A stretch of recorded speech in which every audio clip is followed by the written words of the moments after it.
बर्फ में दफन हुई 2 मासूम जिंदगियां, लेकिन एक बेजुबान जानवर, एक पालतू कुत्ता पिटबुल डॉग 4 दिनों तक वहीं बैठा रहा। हिमाचल प्रदेश के चंबा जिले की बर्फ से ढकी पहाड़ियां, चारों तरफ बर्फ की सफ़ेद चादर, कड़ाके की ठंड और सन्नाटा। इसी सन्नाटे के बीच एक ऐसी खबर सामने आई जिसने कि न कि सिर्फ इलाके को बल्कि देश भर के लोगों को झकझोर कर रख दिया, भावुक कर दिया। प्रसिद्ध भरमाड़ी माता के मंदिर के ऊपरी इलाके में 2 मासूम बच्चे बर्फबारी की तूफान में फंसने की वजह से आज समय उनकी मौत हो गई। यह कोई क्राइम स्टोरी नहीं है, यह रियल ट्रेजेडी है। नमस्कार, मैं नियति पटेल। आप देख रहे हैं द केस डायरी, जहां की सच्ची घटनाएं सुनाई जाती हैं। दरअसल ये घटना है हिमाचल प्रदेश के चंबा जिले की मलकोता गांव का रहने वाला 13 वर्षीय पीयूष की और उनके ममेरे भाई घरेड़ निवासी 19 वर्षीय विकसित राणा की। मीडिया की माने तो विकसित राणा के पिताजी लगभग 1 साल पहले ही दुनिया को अलविदा कह गए थे। पीयूष के घर पर एक 1.5 साल का पिटबुल डॉग है जिसका नाम जोनू है।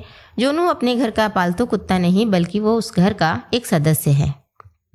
बीते दिनों हो चुकी बर्फबारी के बाद दोनों ममेरे भाई दुर्गम पहाड़ियों पर जाकर वीडियो बनाने के लिए निकले थे। विकसित राणा को ब्लॉगिंग बनाने का शौक था, इसलिए वो ट्रैकिंग पर जाकर वीडियोस रील्स बनाया करता था। लेकिन किसी को ये कहाँ पता थी कि ये शौक उसके लिए एक दिन सजा बन जाएगी। विकसित और पीयूष की शायद डेथ बॉडी भी ना मिल पाती अगर ये बेजुबान उनके साथ ना होता। दोनों ने अपनी आखिरी सांस तक अपने मालिकों का साथ नहीं छोड़ा। भले ही उनकी मालिक की जान निकल गई हो, लेकिन फिर भी जोनू उनके साथ उनके पास खड़ा रहा 4 दिनों तक। 21 जनवरी 2026 को दोनों ममेरे भाई भरमाड़ी देवी मंदिर के दर्शन के लिए निकले। उनका उद्देश्य मंदिर में दर्शन करना मात्र नहीं था। दरअसल वो बर्फीले मौसम में वीडियोस रील्स बनाने के प्लान से निकले थे। मंदिर में दर्शन किए, वीडियोस बनाया, रील्स बनाया। रात के समय अचानक वो बर्फीले तूफान में दोनों फंस गए। जहाँ पर वो रुके वहाँ पर भारी मात्रा में बारिश हो रही थी, बर्फ की बारिश, जिसके कारण हालत काफ़ी ख़राब हो चुकी थी। बदकिस्मती की पीयूष का जूता भी वहीं कहीं खो गया। काफ़ी देर तक तूफान से लड़ते हुए जूते की खोजबीन की, लेकिन न जूता मिला और न ही तूफान थमा। थक हार कर आखिर में विकसित ने 22 जनवरी 2026 की दोपहर गांव के एक व्यक्ति के पास फ़ोन किया और फिर बोला कि हम तूफान में फंस चुके हैं, हमें बचा लो।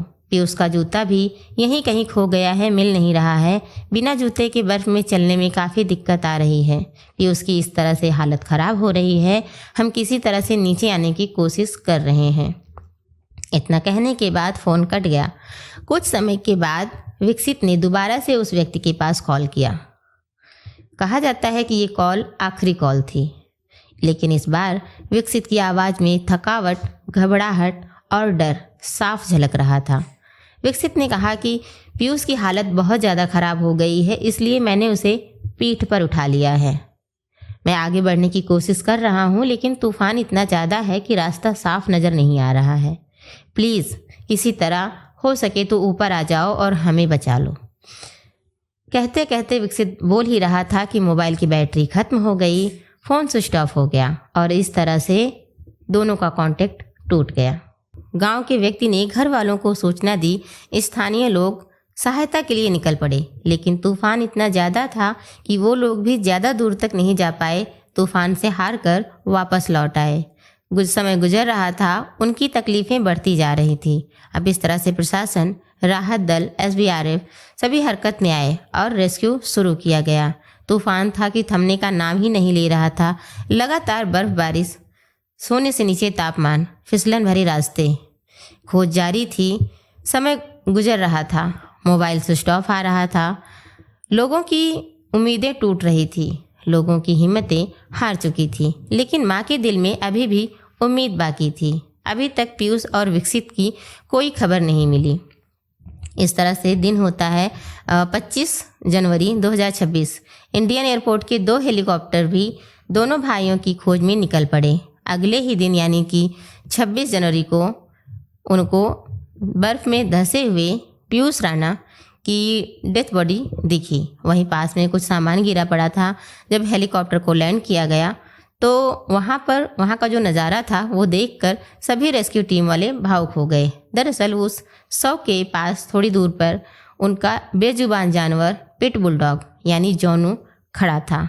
धंसे हुए पैर, बर्फ में धंसे हुए पैर, कांपता हुआ शरीर, 4 दिन से बिना हिले डुले, बिना खाए पिए, बिना नींद लिए वो एकटक अपने मालिक की तरफ नज़र करके ऐसे देख रहा था जैसे उसे ऐसा लग रहा हो कि मानो उसका मालिक अभी उठ खड़ा होगा और जोनू को लेकर वापस से घर चला जाएगा। जोनू ने जैसे ठान लिया था कि वो अपने मालिक के बिना घर वापस जाएगा ही नहीं। शायद रेस्क्यू टीम नहीं पहुंचती तो जोनू वहीं खड़े खड़े पूरी तरह जम जाता। जब रेस्क्यू टीम ने ये देखा कि शव के पास एक कुत्ता खड़ा हुआ है और उस शव के पास किसी को जाने नहीं दे रहा है, अपने मालिक की सिक्योरिटी कर रहा है, तो रेस्क्यू टीम वाले ये दृश्य देखकर भावुक हो गए। पहले तो जोनू को लगा कि वह टीम उसके मालिक को नुकसान पहुंचाने आई है, लेकिन उसे एहसास दिलाया गया कि वह टीम उसी के लिए पहुंची है। वहीं पीयूष की डेथ बॉडी से थोड़ी दूर आगे विकसित राणा की भी डेथ बॉडी बर्फ में दफन मिली। रेस्क्यू टीम ने दोनों की डेथ बॉडी को हेलीकॉप्टर में रखा और जोनू को जीवित रेस्क्यू किया। परिजनों द्वारा डेथ बॉडी की पहचान हुई, घर में मातम छा गया। यहाँ पर गौर करने वाली बात यह भी है कि यहाँ पर सारे रिश्ते लॉयल ही थे। जोनू तो वफादार था ही, लेकिन विकसित के बलिदान को, प्रेम को हम इग्नोर नहीं कर सकते। विकसित चाहता तो अकेले शायद बच सकता था। वो अकेले वो अपनी जान बचाकर वहाँ से भाग सकता था, लेकिन उसने ऐसा नहीं किया। उसने अपनी आखिरी सांस तक अपने छोटे भाई ममेरे भाई पीयूष को बचाने का प्रयास करता रहा, बिना सेल्फिश हुए। सल्यूट है ऐसे भाई को, ऐसे प्रेम को और ऐसे रिश्ते को। यह सिर्फ एक न्यूज़ मात्र नहीं है। यह घटना हमें बताती है, हमें सीख देती है कि जहाँ एक सगा भाई अपने सगे भाई का गला काट रहा है, वहीं अभी भी रिश्तों में वफादारी जिंदा है। जहाँ 2 मासूम बच्चों ने अपनी जान गंवाई, लेकिन यह घटना भाई भाई के रिश्ते को अमर कर गया। 22 जनवरी 2026 चंबा की बर्फीली सुबह हमेशा के लिए याद रखी जाएगी। जहां 2 मासूम जिंदगियां हमेशा के लिए खामोश हो गई, वहीं एक पालतू कुत्ता और भाई का रिश्ता मिसाल बन गया। क्या बर्फबारी वाले इलाकों में सुरक्षा के नियम और पेरेंट्स की सख्ती बढ़ा देनी चाहिए? कमेंट में सिर्फ लिखें यस या नो। यह कोई सेंसेशनल खबर नहीं, यह एक रियल लाइफ वार्निंग है। मौसम की चेतावनी को कभी इग्नोर ना करें। सतर्क रहें, सावधान रहें। जय हिंद, जय भारत।